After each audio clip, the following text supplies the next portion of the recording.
Tonight, when the sun goes down, you're going to flip a switch. Light will flood the room and you will not think twice about it. But for 99.9% of human history, that switch did not exist. When the sun set, the world went dark, and in that darkness and the long stretches between the fire and sleep, ancient humans were doing something you have almost entirely forgotten how to do. They were just being there, not scrolling, not optimizing, not curating, not performing, not rushing toward the next thing. They sat by the fire, they chewed on resin until their fingers smelled like pine forest. They traced lines in the dirt and wondered about the shape of the sky. They played with each other in ways that would make you recognize your own childhood if you let yourself remember it. They stared, they waited, they imagined. They did the quiet work of being a living creature on a living planet. And in that quiet work, something extraordinary happened. Your brain was built, that is the reframe. Everything you are right now, every pattern of attention, every habit of mind, every restless pull towards stimulation was forged in those long, unstructured, apparently empty hours of ancient life. You're not broken, you are ancestral, and the gap between who you are and who you were is not a personal failing. It is an evolutionary one. Let us go back, not to the cave-dwelling caricature, not to the brutal year-round struggle for survival that pop culture loves to paste over the Paleolithic. Go deeper, go to the actual archaeological record, where the evidence tells a story that most people have never heard. Archaeologist Thomas Power found something remarkable when he studied ancient hearths. He realized that fire did not just cook food or keep predators away. Fire was a place, a destination, a gravitational center around which entire days organized themselves. People gathered around it, they talked, they worked with their hands, they told stories, they played games, they had sex, they slept, they brought children there. It was in every meaningful sense the living room of the prehistoric world. And the hours spent around it were not survival time. They were lifetime. Before fire, the human day was mostly procurement. Find food, avoid danger, move to the next place, but fire changed the fundamental economics of attention. Once you had a light that lasted, the evening became available. The evening rich with possibilities that daylight never offered. Cooking itself was a revolution, not just in nutrition, but in schedule. Anthropologist Richard Wrangham has argued that cooking is what allowed the human gut to shrink and the human brain to grow. Less energy digesting raw matter, more energy wiring neural connections. But here's what that argument misses. Cooking also meant you had to stay near the fire. You could not wander, you had to be present, and that enforced presence is where the magic began. You're sitting by the fire. The flames throw shadows on the cave wall. And in those shadows, you see shapes, animals, faces, myths. Your brain, evolutionarily hungry for pattern, begins the work that would eventually give you art, religion, mathematics, science. You're not thinking about this consciously. Your brain is doing what it has always done, finding structure in noise, meaning in chaos. This is the same brain mechanism that makes you see faces in clouds. The same mechanism that makes you notice when a friend is upset even when they say they are fine. Pattern recognition is not a skill you acquired. It is the ground your brain walks on. Now let us talk about what your hands were doing while your brain was pattern hunting. Paleoneurologist Ruth Modershed has spent years studying ancient resin, Ziram pine resin that early humans collected, heated over fire, and shaped into one of the first adhesive substances ever used by a hominin. She describes chewing resin as a form of tactile engagement. You warm it in your mouth until it is pliable. You shape it, you stick it to the edge of a stone tool. You let it cool, you use the tool.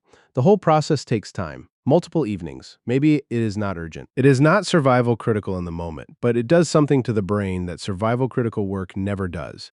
It keeps you engaged with the material world in a slow, deliberate, rewarding loop. Chewing resin, shaping materials, tracing patterns. These are not productivity activities, they are presence activities, and they are the reason your brain developed the capacity for sustained, undirected attention. You do not have that capacity anymore, not naturally, not without training. Because the environments you live in have been surgically engineered to eliminate the very conditions that built your attention span. Your phone does not ask you to chew resin, it asks you to swipe. There's no material feedback, no slow shaping, no tactile loop, just infinite horizontal motion. Zero friction, zero satisfaction.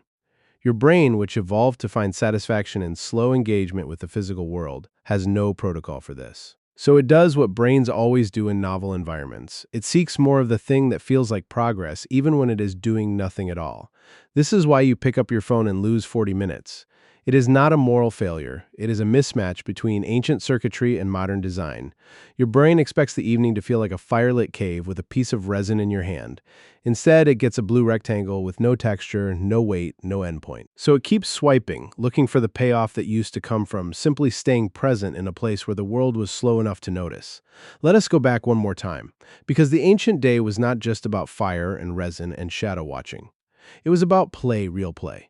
Not the stressed out weekend soccer match, not the gamified fitness app that tracks your calories like a tax audit. The deep, self-directed, socially embedded play that paleontologists and anthropologists have been piecing together from increasingly sophisticated evidence. Consider this. Paleontologists have found dinosaur bone beds that contain objects which appear to be playthings. Millions of years before human, complex animals were doing stuff that was not about eating or sleeping or reproducing. They were just playing, and when Homo sapiens emerged, that impulse did not disappear. It intensified. Because you had a bigger brain, and bigger brains need more practice. Your ancestors played with sticks, with stones, with each other, with fire itself.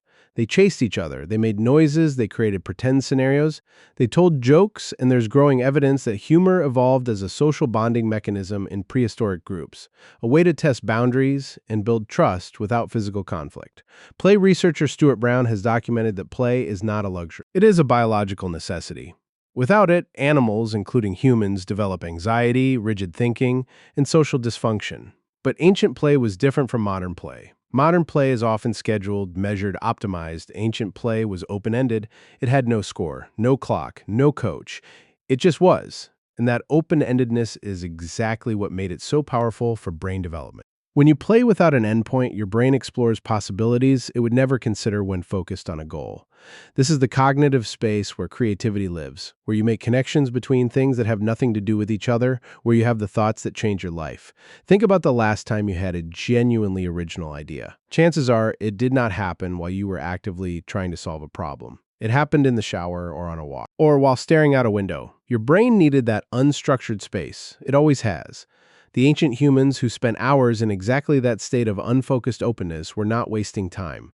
They were doing the deepest possible work of cognition. They were running simulations, testing scenarios, building mental models of a world they could not control. And they were doing it in a social context, which means the ideas were being reflected, challenged, and refined in real time by other brains. Dreams, too, were part of this nighttime architecture.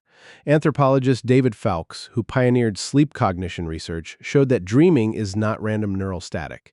It is structured simulation. Your brain during sleep rehearses social scenarios, processes emotional material, and runs creative combinatorial exercises that would be impossible in waking consciousness.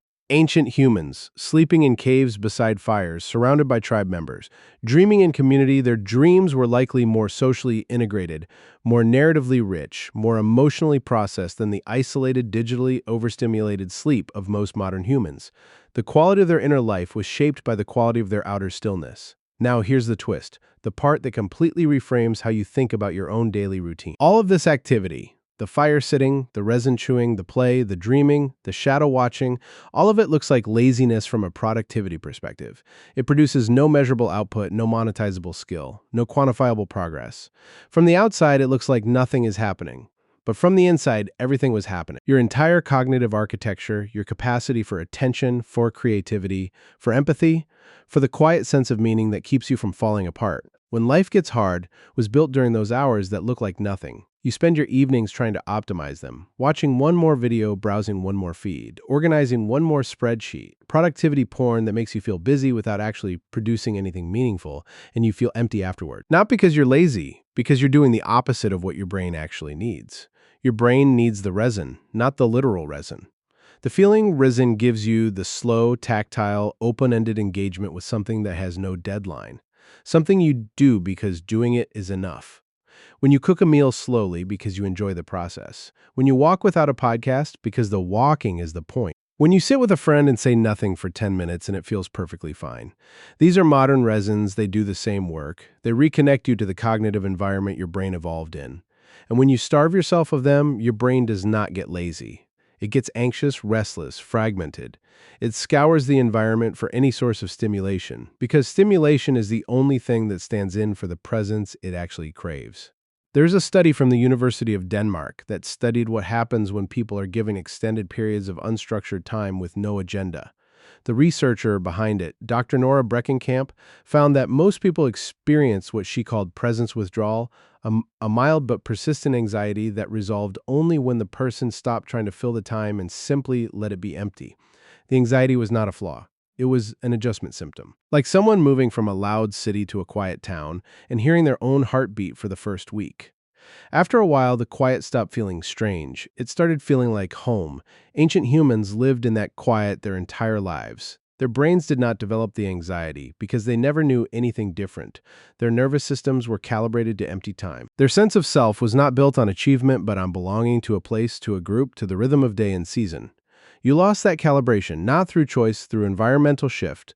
The fire was replaced by the screen, the cave by the cubicle, the tribe by the algorithm. And your brain, still running on Paleolithic software, tries and tries and tries to find the cave in a world that has none.